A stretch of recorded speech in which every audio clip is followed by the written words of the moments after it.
Hey everybody, what's going on? It's James here with Crypto Common Sense, and I have your Bitcoin/cryptocurrency update for January the 14th.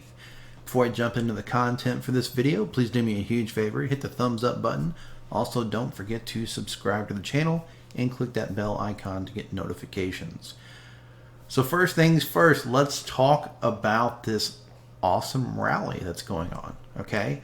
Even though I'm a bear, I still like rallies. It offers a great opportunity for shorts in most cases in the bear market, and it's good for the altcoins that I'm holding because, of course, they have pumped up quite a bit.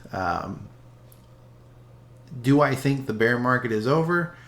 We're going to talk about that in this video. So obviously, I've been on Twitter this morning, and it's the usual case.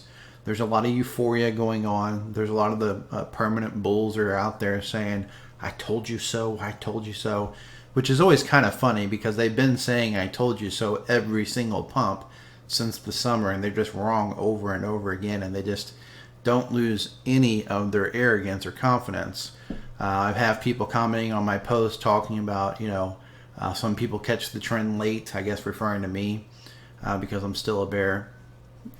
Listen, I trade charts, I don't trade emotions, and this chart has no confirmed trend reversal.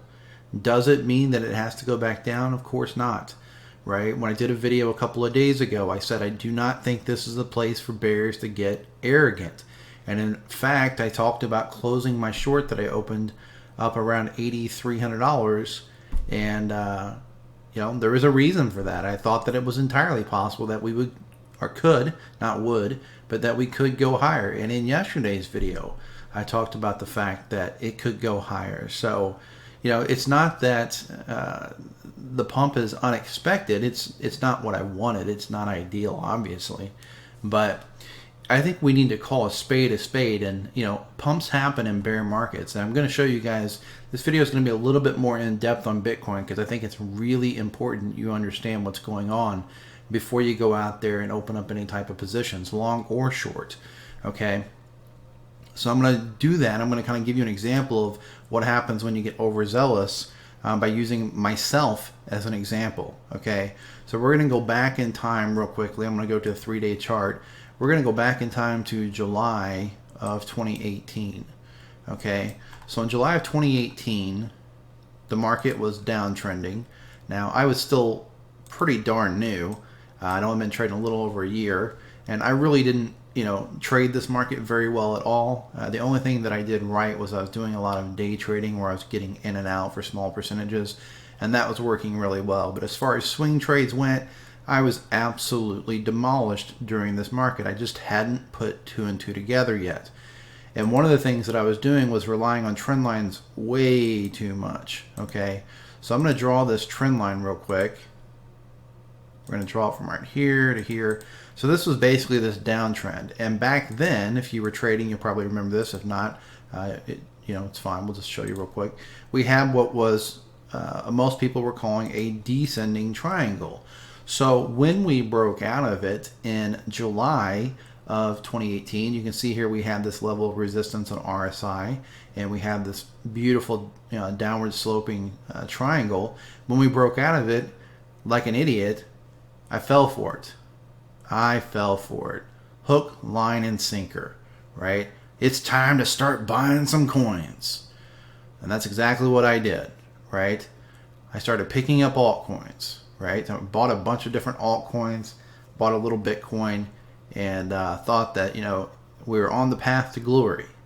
Well, we all know what happened after July. It pulled back down inside its little triangle, basically ignored the triangle altogether, and then capitulated a few months later. And I ended up losing, I won't say the exact number, but let's just say it was tens of thousands of dollars because I couldn't wait for confirmation. I was afraid I was going to miss the bottom, okay? I'm sharing that story with you because it's the same thing that people are doing right now. They're so worried that they're going to miss the bottom that they're buying $8,500 Bitcoin. Listen, if you are worried about missing the bottom and you bought $6,500 Bitcoin or $7,500 Bitcoin or $7,000 Bitcoin, you wouldn't have been that bad off. You could be getting out. But when you start buying after the asset is already into the severely overbought territory on most charts, look at this. The hourly, way up here. The 4 hour, way up here with nasty, nasty bearish divergence. The 6 hour, way up here, trying to put in some nasty bearish divergence. The 12 hour, way up here, putting in some bearish divergence. The daily, putting in bearish divergence, hidden bearish divergence. And as a member of the Facebook group pointed out yesterday, I did not even see this. I'm not sure how I missed it, but I do not want to take credit for their discovery. They private messaged me and said, hey, you might find this interesting. Look at this, guys. Back here when this pump in July happened, there was RSI making a higher high and then a second higher high, while price was making a lower high and another lower high. Now that was triple hidden bearish divergence that led to this big drop. And if you look at what's going on right now in 2020, we had RSI making a higher high, while price made a lower high from here to here, and then another higher high in RSI while price makes yet another lower high. We now have triple hidden bearish divergence all over again, which is the same thing that we had on this false break, this nasty, nasty bull trap. So am I saying that you should short this? I'm not saying that at all. I'm not saying you should or shouldn't. What I'm saying is be aware that price breaking to $8,500 does not guarantee that the bottom is in. Okay, it's very important to understand this. We do not have bullish structure. Okay, this was this RSI line that I drew, I guess, about a week ago. And I said I was interested to see what happens when it came back down to it. And look at this, guys. It's been finding support right on top of it, just consolidating on top of it. That looks bullish, okay? So I think it's very dangerous to short this right now. That's my personal opinion. I have a small short position open. It's a bit of a hedge against the altcoins I have. And basically what I mean by that is if the market continues going up, then I'll close that short if it's a confirmed uptrend. And I'll lose some money on the short, but I'll make money on those alts I'm holding. If the market dumps, then I'll lose money on those alts I'm holding, but the short position that I open on Bitcoin will pay for the money that I lose on the alts. Okay, so it's not really like it is a trade, but it's more of a hedge. Okay, one way or another, I'm going to make money or lose money. I'm basically just kind of, guaranteeing that I'm not going to lose too much, right? But this does look a little bit bullish to me. And I don't mean bullish in the long picture. I think that it's entirely possible. Remember how many times I talked about this in these past videos about the possibility that we could go up and test this 61.8 or an 8,900 or 9,000 bucks? This thing looks like it might. I don't want to say it's going to, but it looks like it might have the oomph to do that. Okay? Might. Don't know. One thing that concerns me a great deal as a bear is this RSI on the 3-day chart. Remember how beautiful this box has been for us? We're going to get rid of this line for a second. This box has just been like this little, crystal ball for us. When it gets to the top, we've been able to say, hey, it's probably time to short it. When it gets to the bottom, it's been a beautiful places to go long. For example, back here, if you'd have went long on the bottom, you'd have longed $6,616, right? Well, it didn't stop at the top this time. It did back here on the January 7th candle, but it's broke out, and it's broke out pretty darn convincingly, okay? This candle that opened on January 10th closed outside of the red box, and this January 13th candle has continued that momentum upward.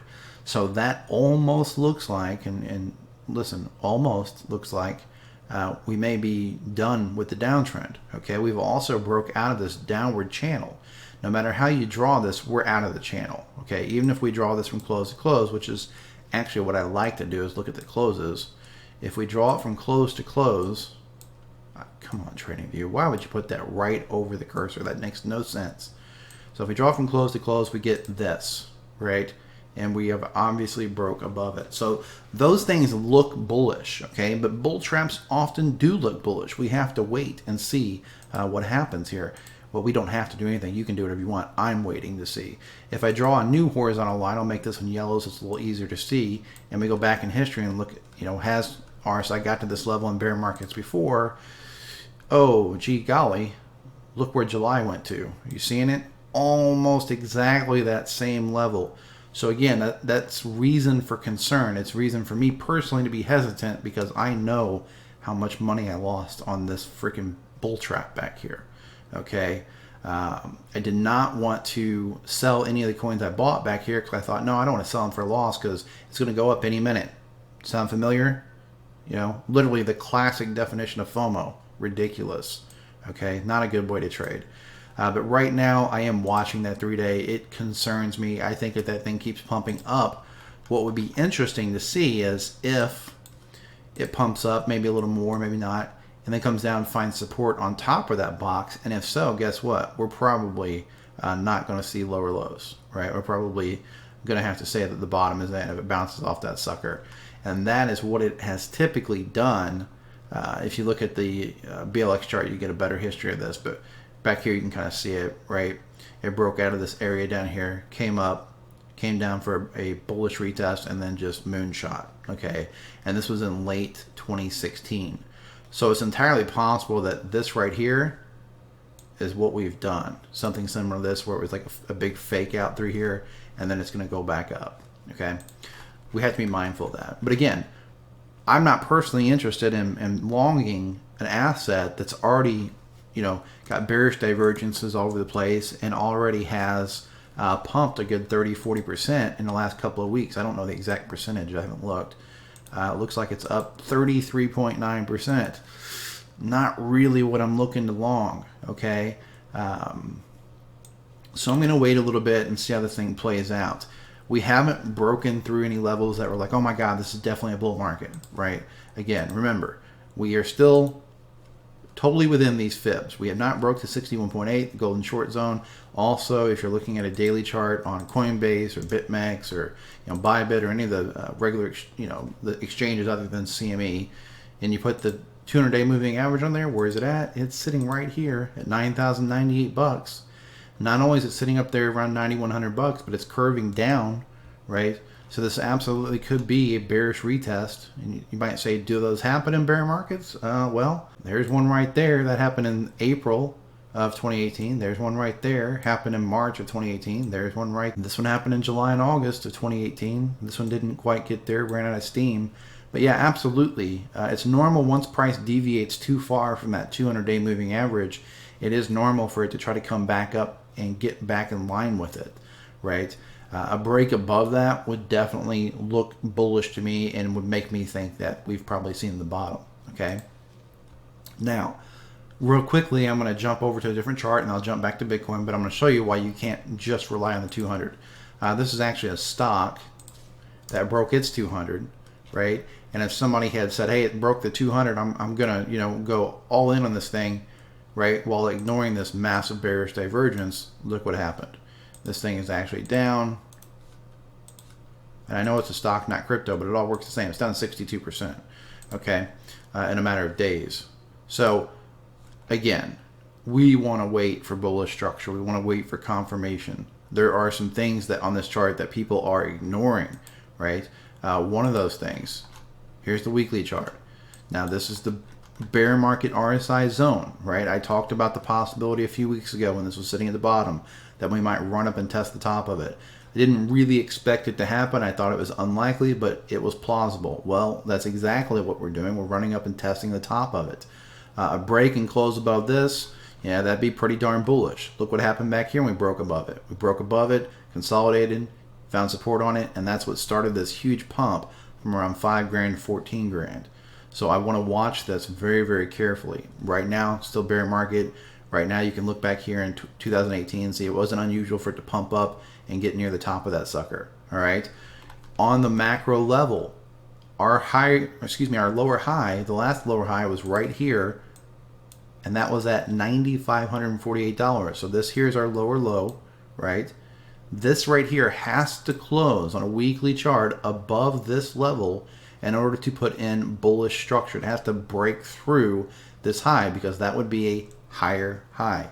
If it closes anywhere under 95.48 for the week, that would be a lower high. What do you get after a lower high? You typically get a lower low. So high, low, lower high, lower low, right? On the flip side, if it does close above it, what do you typically get after that? You get a higher low. Now that's important to understand, because listen, if you're FOMOing in right now, even if this is a bull market starting, chances are, more times than not, it will retrace. So if it pumps up here, somehow closes, let's just say it closes at 10 grand, right? Seriously doubt it would close there. If it gets there, it's probably going to want to run because people are going to get excited. But let's say it closes at 10 grand. Well, then typically you're going to have a higher low. Where would the higher low be? Well, most often time you're going to test old support, right? Old resistance flip support. So we had a really strong level of support down around 7,500, 7,430 area. We also had a strong level of support right around 7,800, right back here.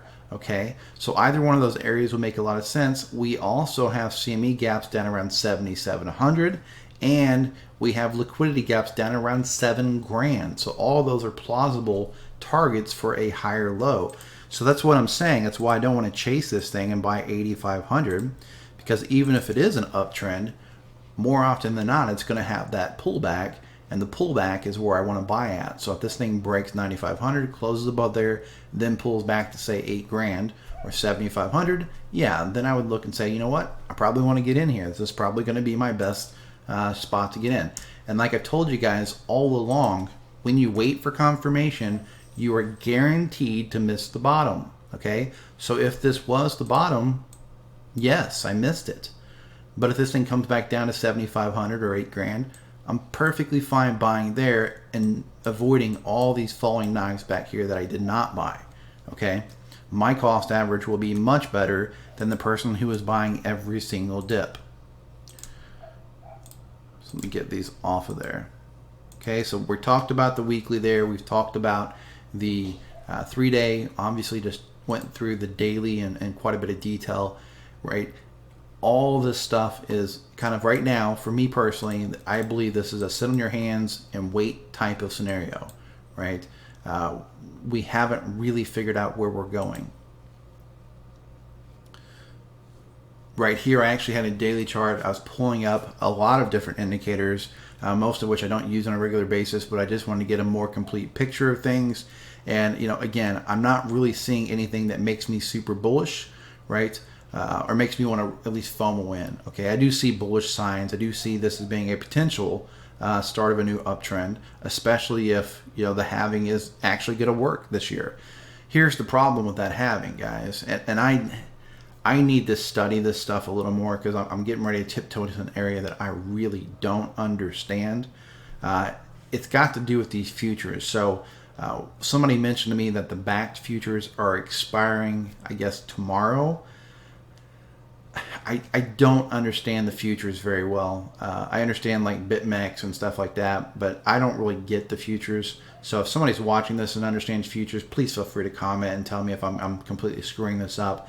But it's my understanding that those futures are going to expire tomorrow, and then people have to decide their new position. So a lot of times what you have, and this again, this is my very, very caveman understanding, a lot of times what you have is you have price pump up before those expirations, so that they can get into a better short position.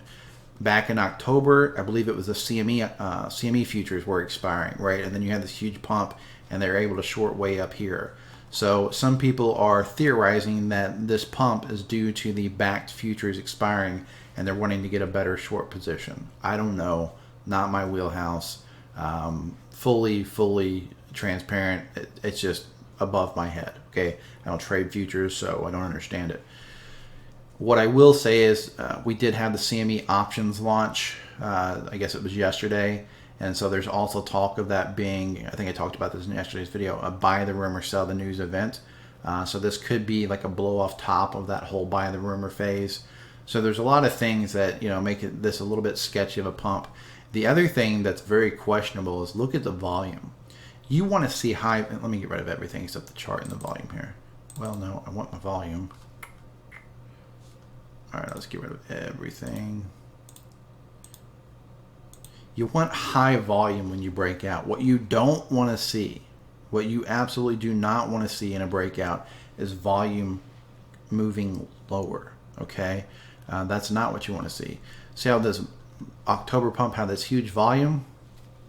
That was the reason that short position I was in, that's the reason I went ahead and closed it for a loss, a large loss, because of the volume behind the pump. It wasn't the price moving up that shook me out. It was the volume behind that price. If this had been a low volume pump, I'd have just stayed in that short, made lots and lots of money when it dropped. But the high volume made me think, uh-oh, this might have been the bottom back here.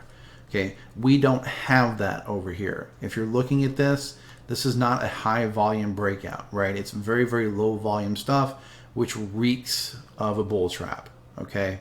It absolutely reeks of a bull trap. So, gonna watch it. I want to see what happens if it gets up to this 200 moving average. That is now, lining up quite well with this old level of resistance, right? Which also lines up quite well with the 61.8 Fibonacci level, etc., etc. So if it gets there, there's probably about a 95% chance I will short that level, okay, with the proper stop loss above it. It doesn't matter whether it's a bull market. It doesn't matter whether it's a bear market. Even if it's a bull market, if it gets to that level, it's very likely to have a nice, healthy pullback. We might see something like this here. We might see this being the bottom, this being the new top, and then and again, that would not be bullish structure if it closed the weekly there, right? It would be a lower high. But even if it was the start of an uptrend, very possible that it would then pull back all the way down here to retest the 61.8, which is what? 74.39 in that case, which is what? Old resistance flip support. So if I'm shorting up here at 9,100 or 9 grand, and it's moving down here, that's about $1,500 to $1,600 profit per Bitcoin, okay? So, I know I'm rambling a lot about Bitcoin, but it's because Bitcoin is pumping so hard and I'm seeing people's emotions. I'm seeing them get terrified that they're going to miss the boat and that they did miss the boat. And even if you missed the bottom, you still want to find a proper entry. You just don't ever want to chase an asset, right? Very, very rarely will that work out for you. All right. If we look at the total market cap for alts, alts, man, this was good news for me. Like I said, I talked about this a couple days ago. I was holding my alts. I said I wasn't going to sell them. I said, I probably would feel dumb later down the road that it was a bit of FOMO keeping me in my alt positions, but most of them are free positions, so I'm just going to hang on to them. And yeah, I'm glad I did. I was really tempted to sell when this candle closed right under the 1.618. But of course now it's above it, so it's kind of the same deal as the total market cap on Bitcoin. It's kind of in no man's land, doesn't really give me a hint what I should be doing, so I'm just going to sit in my altcoins for now. Okay, if we start looking at the individual alts, and before I go there, one thing I wanted to point out is, again, this has pumped up to a very cliche area. If you draw this in the logs, the 61.8 was right here, and it hit it a couple days ago, right back around January 8th. If you draw on a regular non-log chart, the 61.8 is right here between 86.63, 87.79 on the CME, and it just pinged it perfectly. So could be the CME boys are starting to short. We'll have to wait and see. Ethereum has completely broke out of that $146 range, went up and tested its $152 up here, right? I'm not in a large position on Ethereum. The only Ethereum I have is the Ethereum that I mined with my mining operation. I had sold most of them in 2017, but I had a handful that I mined in 2018 before I shut everything down. So I'm still holding those. Not enough to really matter. I think it's like 7 or 8 Ethereum. So I mined them when Ethereum was like $900. So massive loss on them. Have no interest in selling them. I'll ride it to zero, or I'll ride it until it's worth something amazing someday, right? With only 7 of them, it doesn't matter. It's only like $1,000 that I have, at current prices. But this looks, kind of toppy on the price here. But we'll see. If it breaks to that 152 level, maybe it does go up to 160, right? Right now, this is kind of like an area of resistance plus the trend lines.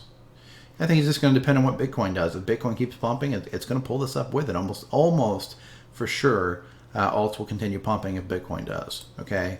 If we look at EOS is one of the ones I think I talked about yesterday. I got like 1,000 or so EOS. Again, it's a free position. Feeling pretty good about that. Don't like this candle here. That looks pretty shitty. And don't like the fact that there's bearish divergence showing up. I probably should sell this. But I probably won't, just because it is a free position and just because I opened up the Bitcoin short to hedge against it. What I did find interesting was Zcash. I did this video about Zcash last week, and I know a few people were like, Zcash is trash, and all this kind of stuff. I don't care about the assets. I don't really learn a lot about the assets. I just trade the charts.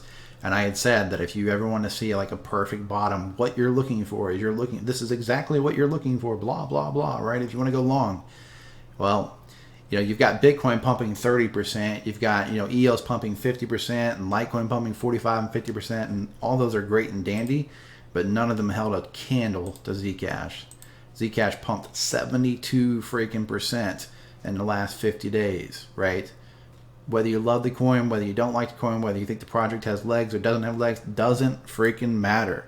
Just trade the charts, guys, right? This was a perfect long opportunity. Now, full disclosure, I mentioned this in the last video.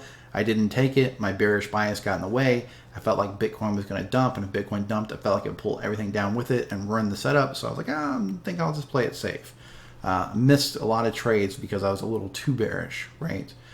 That's kind of the story of 2019. While I've done extremely well with Bitcoin, extremely well with Litecoin, I've missed a lot of really good alt trades because of this nagging fear that Bitcoin was going to capitulate at any moment and ruin the setups. I definitely should have taken this trade. This was a very, very easy trade to take. There was bullish divergence on the 3-day chart. There was this upward sloping trend line. At the absolute worst case, I should have been getting in on the close of this red candle over here. Okay. Would have had about a 3% drawdown, which on a positional trade is nothing, and right now it'd be up about 55 freaking percent. Okay, didn't take it, but still want to use it as an example because that is what you want to see. You want to see this kind of stuff, right? You had a W back here, it broke the neckline, came down, put in basically another W, and then up it went. If you look at a weekly, it even had a freaking weekly W. Look at this, down, up, right? Perfect double bottom, and that's what you're looking for. All right. If we look at a BLX chart, and then we'll jump over to the market dominance. This is BLX chart. Okay, this is the long history chart. Again, anytime we broke underneath this red line on the BLX, we've stayed there for quite a while, typically about 1 to 1.5 years before we break back above it, and then we have these bull markets that stay above this red line. You can see that we are still well below this red line. We have not moved up, but keep in mind that this BLX chart hasn't updated. It's still showing 8,100 as the price, not 8,500. So once it updates, we'll have to see, if it's actually broke out of that line or not. Okay, if it breaks back above this line, that's going to be a bullish sign. It doesn't normally do that. Okay, like in 2018, you can see that when it first started, it had a little pip above it, kind of like it did here. But it didn't break above that after that. So I would watch that BLX chart as well. If we can break back above it, especially if we can get some type of bullish retest on top of it, could be a sign the bottom's in. Okay. Yeah, I think that pretty well covers everything. I'm sure there's something I missed out there. There's some chart or some idea floating around that I could probably talk about, but we're at half an hour, so I'm gonna go ahead and wrap up. Again, I think the key takeaway for this video is I'm not saying to long or short Bitcoin. I'm certainly not giving you any type of advice in that area. I'm just saying make sure that when you're trading on charts and you're not trading on emotions, right? Emotions tend to get the best of us. If this is a new bull market, I'll personally be waiting for a pullback to get in. And if it's still a bear market, then I'll save myself from FOMOing into a losing long position. That's kind of the story. With all that being said, please remember I am literally some guy sitting in a spare bedroom, so nothing in this video is financial advice. Nothing in this video is trade advice. You should always do your own due diligence and seek out professional investment advice before making any type of investment in cryptocurrency. Real quick update, guys. I want to do this at the end of the video instead of the beginning on the health situation. I did go for my MRI yesterday. I was very unhappy with the way that things went. They had told me to be prepared to go straight to surgery if the results were bad. They did the MRI. I came out of the MRI room, like they were standing outside and they said, okay, we'll let you know, like it was no big deal, right? So I went home. I assumed that they were going to call me and let me know what the results were and whether or not I was going to be heading for surgery. And they didn't call. So I called them at 3:30. They didn't answer. I left a message. Called them at 4:15 because they were getting ready to close. And they said, oh, yeah, we can't give you the results over the phone. And I'm like, okay, well, what am I supposed to do here? Because my appointment's not to January 29th, and they rescheduled my appointment for today, so I'm supposed to go in there today and get the results of this MRI. I'm hoping, fingers crossed, that no news is good news, and that if it was as bad as they thought it was, that they would have called me and said, hey, we got to get you to surgery. So I'm kind of hoping that the fact they were willing to wait a day, maybe it's not that bad. But I'll keep you guys updated, and I did want to say that I really appreciate all the nice comments you guys have left, and that really makes me feel good. It's been a very stressful 3 or 4 days. Once they called me on Friday and said, hey, if you move the wrong way, you're probably going to paralyze yourself. They didn't say probably. They said if you move the wrong way and you have torn this ligament, then you're running the risk of paralysis or death. Not the best 3 or 4 days. I'm scared to go to sleep every night because I'm afraid I'm going to turn some way in my sleep and kill myself. So I'll find out today, and I'll let you guys know. And again, I just want to say I appreciate the well wishes. Okay. If you haven't already, make sure you check the description. You can follow me on Twitter, TradingView. You can join the free Facebook group. And, of course, you can join the paid trading course if you'd like to learn how to trade. All right, this is James with Crypto Common Sense. Please trade safe.